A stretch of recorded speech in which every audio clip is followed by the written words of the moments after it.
What's going on, everybody? We're back in the shed for another Shed Sessions installational video. So over here, we've got our parts shelf. So we've got a few things we've got to get through, got to get onto, but today, because of so much request for this one and because I've been super slack and haven't got around to it yet, Ironman fog lights and wiring harness. We're going to wire this one into the bull bar. Now, on the Ironman bar, it does come with the fog lights on it from factory. So when you get this bar, the commercial deluxe bar, it comes with the fog lamps in there, so you've got them on both sides, and it comes with the wiring that you need. However, I have purchased the LED fog light kit. Now this is an upgrade to the ones that are in there, so this is an LED kit. So we're going to put these ones in. If you don't have them, don't worry, you can use the ones that it's supplied with. That is fine, the halogen ones. But I'm going to be putting these ones in this video, and I'm going to be running through how to wire them in, guys. So let's get stuck into that one.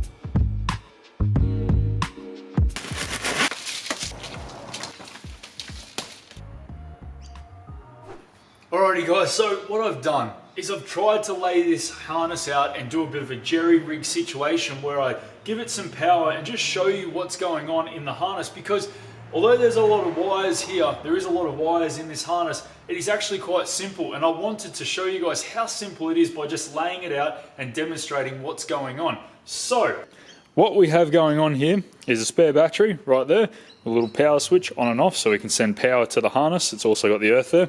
Now we'll start at the back with the fog lamps. Now the fog lamps have two connectors on them. One of those connectors is black, which is earth, and the other one's white, which is the power supply, which goes into this blue wire here on the other side of each plug up in the harness, which runs over here into the relay. So the relay's got the blue wire going into the back there. Now this relay is also getting a power supply from your battery. So that's the wire there going into your battery, which powers the relay. Now there is also a fuse on the side of the relay block here. So if you see a fuse on your Ironman diagram, the wiring diagram, that's the one right there. So it is supplied and it's in there ready to rumble. Now there's also the power wire leading up here from the fuse over there, leading up here, which runs into your switch. And the switch also has the Parker wire here, so that one gets tapped into the factory Parkers on your vehicle. Okay, so that one's also going to the power just for this demonstration, as if the Parkers were on the car, basically, is what we're demonstrating. And there's two earth wires here, which are connected up to our earth and our battery. Now, that's one of those is coming from this harness that goes to the switch, and the other one is coming from the harness on the fog lamps itself. So there's two earths and two powers, essentially one main power to the battery from the relay and one from the Parker, which will give it its power when the Parkers are on, because that is what's legal. You cannot hardwire any of these aftermarket lights in. They need to be only able to be turned on when the Parkers are on. Rightio guys, let's go and hit the power button. So switch that one on. We've got some healthy power numbers there. Alrighty, so now what we need to do is grab the on-off switch and we just need to hit power. Fog lights are on, both of them are looking bright as ever, and you just heard the relay switch before, so I'll shut up so you can hear the relay turn off and on. So that's it, the relay's working. That's the noise a relay makes when you send power through it. Basically, the relays are usually a little sprung mechanism with a magnet in it, which when it has enough power, basically it closes the gap and creates a solid circuit power. So that's pretty much it, guys. As you can see, it is super straightforward. There's a lot of wires here. They give you a lot of length in the harness, which is fantastic. It means we can run all these into the vehicle, into the cab there, put all our switches in the spot we want it to go. We've got plenty of length on that fuse and relay block there, so we can put that where we want it to go, and also plenty of wiring to get these into the bull bar. So Ironman have done a bang up job. This is super simple, guys. Let's go ahead and plumb the fog lights in. Whoa. Talk about things not always going to plan. So, I was just showing you guys how to wire in the Ironman Universal Fog Light Harness. Hold on a second. This one over here. This harness here, which I've now pulled back out.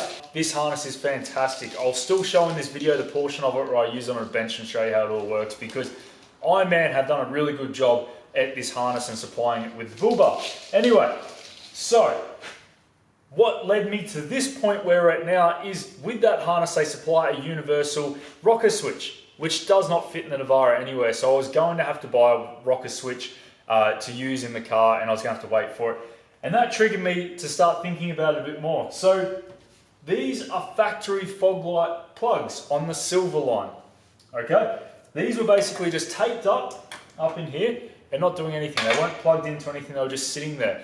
And that's because Nissan actually run these plugs on various model vehicles that didn't have fog light options. Well, the stalk in the car doesn't have the fog light position on it, so you can't actually turn them on. But the wiring is still there, which I followed the wiring diagram for a Nissan Navara of this model, and it runs all the way inside the cab to the plug that goes onto the stalk around the steering column section. Okay, so that then got me to thinking, what if I just buy a stalk assembly of, say, an STX, for instance, that has the fog light switch on it? So that's exactly what I did. I called a wrecker, I got the stalk assembly with the fog light position off an STX model. Cost me 50 bucks. Cheap as chips, guys. The whole thing ready to go. And what I did, I put it in the car and I just turned it on. I plugged it in and turned it on to the fog light position. And sure enough, this plug here had power to it. So now I've got a whole wiring loom in this car ready to go, and all I had to do was buy a new stalk and install it into the car. And now what I've got to do is basically connect this wire up, this wiring harness here, to the fog light, and that will then work. And that's as simple as that, guys. So although this loom is great and it's a great option if you don't have this going on in your car, but for us NP300 owners, as long as you have these plugs tucked up in here, which I reckon most models do, you're good to go. All you need to do is buy a stalk from a wrecker, install it into the car with a fog light position on it, one of those ones, install it into the car and tap these in like I'm going to show you in a second, and you're good to go. How awesome is that, guys? Anyway, let me show you how to put the stalk into the car, because I figured it out as well for the first time. I had no idea what I was doing, so it's not something you do all the time. So I'll show you how to do that and plug it in. And then I'll show you how to wire these ones in, and that will be the fog lights ready to roll, guys. Most important piece of this puzzle, this magnificent, beautiful piece of equipment is simply out of an STX Navara. That's all this is. It is just a different setup where it actually has on here the fog light position. Okay, so that's fog light on, fog light off. What I'm going to do is I'm just going to simply put this in place of this. That's pretty much all I'm going to do.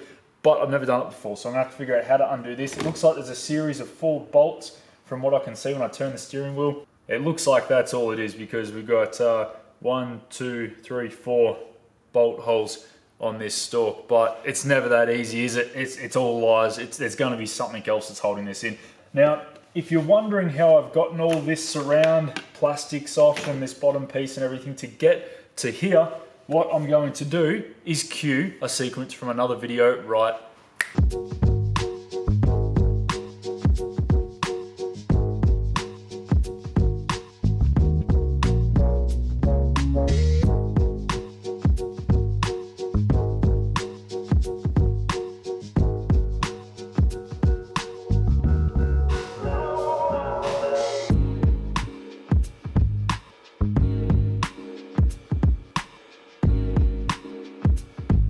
Okay guys, welcome back. I hope you enjoyed that little sequence from another video.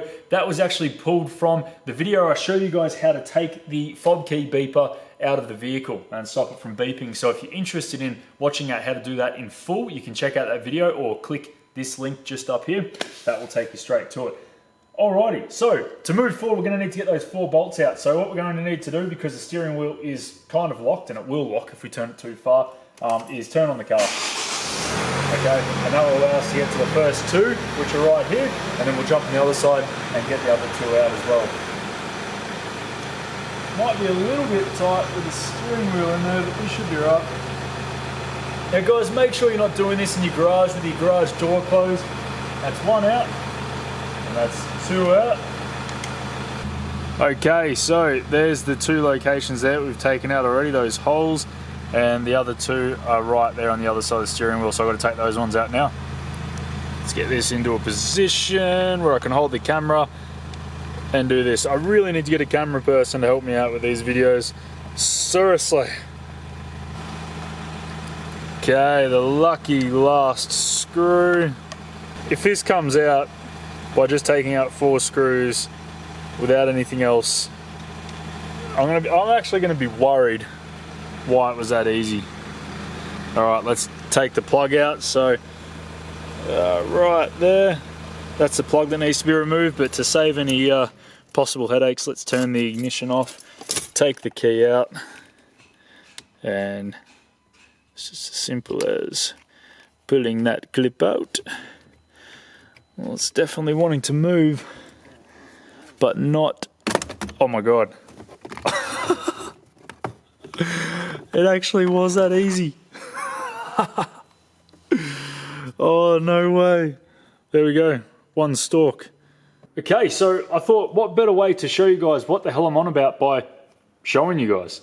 So these are the 2 stalks side by side. So this is the original stalk assembly that I've taken out of the car that miraculously came out with just undoing those 4 screws like I didn't think it would. And this is the new one, well, the second-hand new one that I got from the wreckers. Anyway, so you can see here, this is the important part that I need to show you guys. So right there, that one there is the fog light switch. So that's fog lights off, that is fog lights on. As you can see on my original one, it is missing that part right there. So there's no fog light option on it. Everything else is exactly the same, okay? Everything else works, and it is all just pretty much plug and play. So all I need to do is turf this one, that's out, and this one is going in. The new assembly is going to go in and plug back in there. So that plug is exactly the same. Everything's the same. I don't know why Nissan just didn't give us the option to have it there. The wiring's there, it's crazy. Anyway, so that's as simple as that, guys. 55 bucks from the wreckers, including postage, and that got me a full stalk assembly. It's pretty much the same price as a good quality switch. All right, let's chuck it into the car and see how it goes. Okay, so the new assembly just slides and clips in like that. And all we need to do is just reuse the same screws that we pulled out before. So there was a total of 4 screws. We'll need to turn that ignition back on again.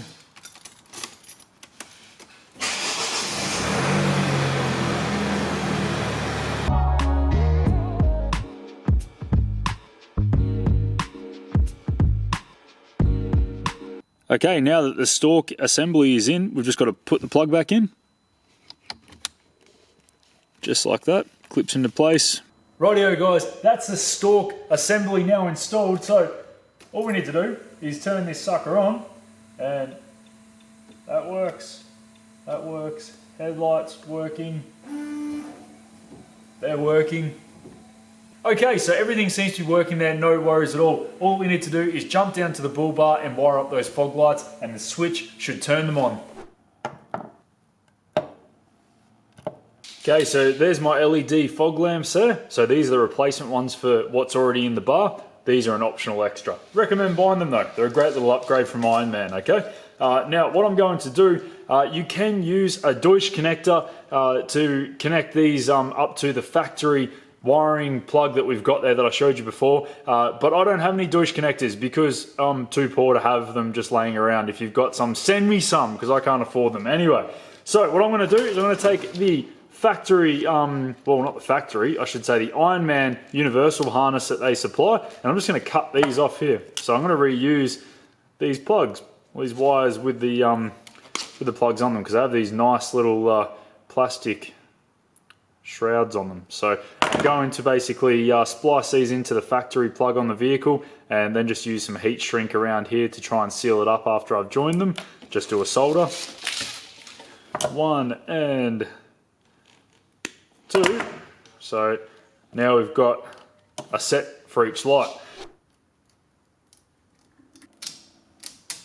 So let's go ahead and chop this right at the plug.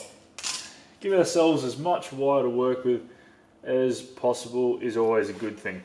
Okay, now we have those exposed. Let's go ahead and strip them back, exposing some wire on the end. So I'm going to go into the car, turn the switch on for the fog lamps, get my multimeter and just double check which one has the power going to it when I turn it on. Okay, so let's turn the ignition on. Okay, and then on the stalk we need to put the headlamps on and then turn the fog lamp switch on there. And as you can see on the dash, there's actually the fog lamp light that illuminates, so it's in the dash as well to tell us. Okay, so now what you want to do is grab yourself a multimeter. Doesn't matter what it is, a simple one will do the trick. Okay, so just find yourself an earth, and then let's touch this wire. So that right there is coming in at 12 volts. That is our power wire. The grey one there is going to be sending our 12 volt signal, and the black one is the earth. Okay, so let's put the earth wire on first. So I'm using some heat shrink on these, so I'm just going to slide that over first before twisting them together. And then just go ahead and twist the wire a little bit on that end and also on this end. And then we're just going to simply place them in an X and wrap them around each other a couple of times. Sort of pulling apart as you do it as well. So you pull outwards as you're wrapping them to kind of spread it apart as you're twisting. Like that. Or kind of like that anyway. That one's not really good looking, but it's not going anywhere. It is a solid bond even without having any solder. So you don't want to rely on the solder when you do a join like this. You want to make sure that it's nice and reliable without that on there. So that's that one done. Now let's go ahead and do the power wire. So that's both of those ones done. Now we just need to get the soldering iron and solder them up.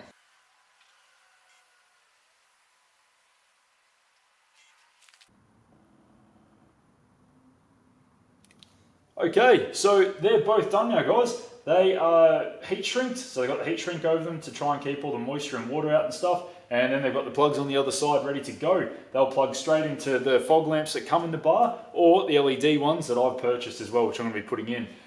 So go ahead and do the exact same thing on the other side of the vehicle. It's exactly the same process, and then plug them in and you're good to go.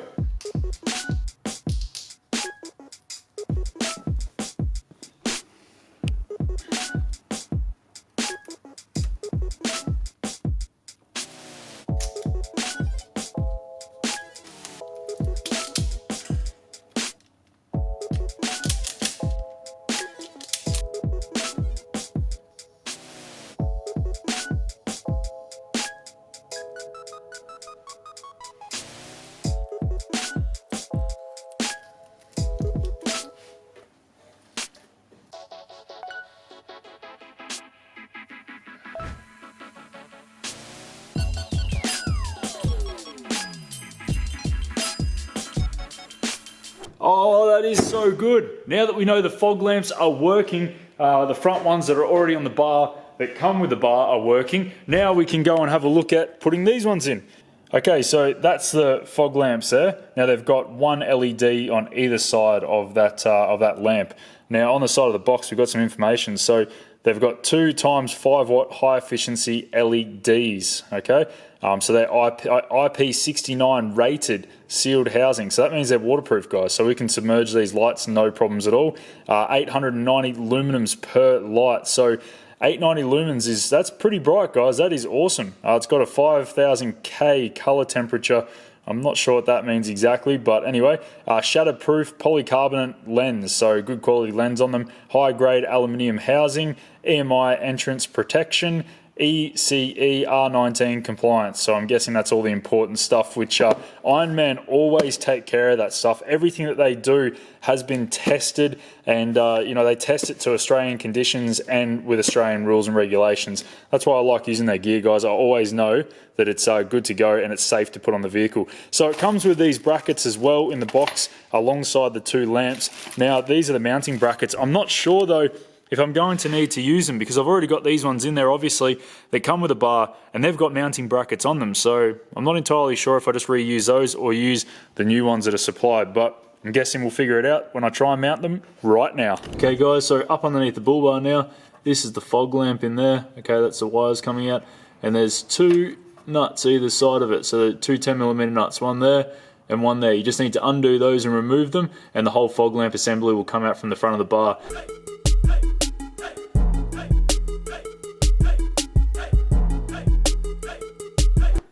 Okay, so these are the ones that I've just removed from the car. This one's a bit of a different housing. It's got the mounting provisions sort of molded into the housing, whereas this one has little brackets coming off. So looks a little bit different, but same sort of concept. So what I'm going to do is I'm going to use the supplied brackets with the LED kit, because I'm guessing that they're specific for those ones, being that the body of the fog light itself looks a little bit different. So that one will basically go on just like that. Okay, and then we'll just put the bolts in the side, and we'll do that for both. And then I guess all we have to do is just slot them back in, making sure the Ironman logo is facing the right way up. Otherwise, if you're like me, that'll kill your OCD big time. Okay, now the supplied bolts have washers and spring washers, captured washer spring washer combination on them, so no thread lock or anything is needed. Okay, one on either side, we'll do those up, and then you've got your nuts there, and we put those on when we put it into the vehicle, so they'll just screw on there. Now they are a serrated bottom, okay, so you don't need any thread sealer on those ones, straight into the vehicle. Okay, so they're just a 10mm bolt on the outside, so a 10mm socket. Okay, don't need to do those up overly tight. They do have a spring washer on them, so just firm is fine. I'm really excited how easy this was, guys. I mean, that loom was really straightforward as well, but this is going to be awesome, having it all in the factory stalk and everything like that. That is really cool.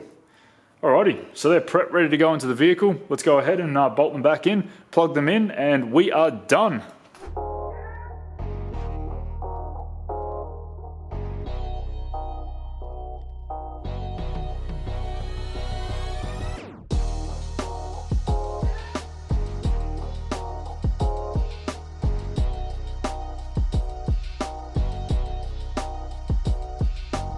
It definitely is like a cleaner, crisper light output, I reckon. It's brighter, but it's also just a better quality of light than the halogens. Not that there's anything wrong with the halogens. I mean, they come in the bar, so that's awesome. But as an upgrade, and a not very expensive upgrade, I'd definitely invest in the LEDs, I reckon, for sure. Plus, they're super easy to install, so why not? Okay, so all that's left to do now is put all the steering, surround, column panels back on. And that's pretty much it, guys. That's then done and dusted. The installation is then complete. So all in all, that was extremely straightforward, guys. Anyone could definitely do this. Only a couple of basic tools are required. Some of the electrical tools and stuff like soldering iron, cutters, crimpers, things like that. Multimeter as well. Just a basic multimeter is all you need to be able to test for wires and all that sort of stuff, guys. So don't need anything super fancy. But yeah, that was so easy, and I'm absolutely wrapped with the outcome of this, guys. Those LED lights are freaking awesome as well. So that's a really good upgrade. Definitely recommend getting your hands on a set of those as something a little bit brighter and better than the halogen ones that are in there. As I said, not that they're bad, but that is definitely an upgrade, guys. So that's done. The next video we'll do the daytime running lights and the indicators up on the side here. So I still need to tackle getting those ones hooked up. So I'll just hook them up to the factory stuff that's already there in the factory loom. But I'm just going to have to figure out which wires are which and connect them up. So shouldn't be too hard, but I will do that in an upcoming video. At least we've got these ones tackled finally, guys. So that is all done, looking good. So we'll be back for that one soon. And we've also got to do my UHF installation, so aerial there and UHF in the car. And then we've got my my driving lights, some steady driving lights that will be going here. I'll probably end up relocating this down inside the bull bar using the other bracket that Rumba supply to get that out of the way because there will be some other stuff coming here soon. So watch this space in particular. But yeah, guys, that's a wrap. That is everything. So go ahead and put that surround stuff back on, and you'll be done and dusted, ready to roll with some new fancy fog lights on your Ironman bar. Woo! Don't forget, guys, if you haven't hit that subscribe button, hit it now. Plenty more content coming your way really soon. So we've got rock sliders, brush bars, custom rear bar, we've got steady driving lights, we've got a few other things going in this area as well. Can't say too much, but stay tuned for that. We've got a GME UHF kit being installed soon as well, so getting behind an Australian company and going with GME. I love their products, guys, so I'll be installing that one for you soon, doing a full walkthrough. So heaps of stuff coming up, guys. So don't forget to subscribe. If you enjoyed this video, drop it a thumbs up for me, guys. Really appreciate it. And if you have any questions for me, drop them in the comment section below. I will reply, guys. So yeah, ask me anything. Doesn't matter if it's about this video or another video. Just throw them down there. I'll reply. Anyway, thanks again for watching, guys. I'll see you in the next video.